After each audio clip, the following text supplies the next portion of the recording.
Y avanzaremos, querido Pepe, poniendo punto y final a leyes como la ley Mordaza, como la reforma laboral del Partido Popular, impuestas y sin acuerdos. Vamos a derogar la reforma laboral a pesar de todas las resistencias, que las hay, y son muchas, compañeros y compañeras.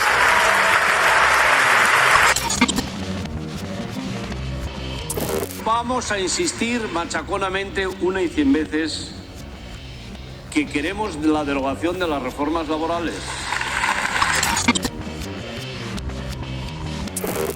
Los sindicatos le estamos planteando a las organizaciones empresariales y al propio gobierno abordar el desmontaje de la reforma laboral.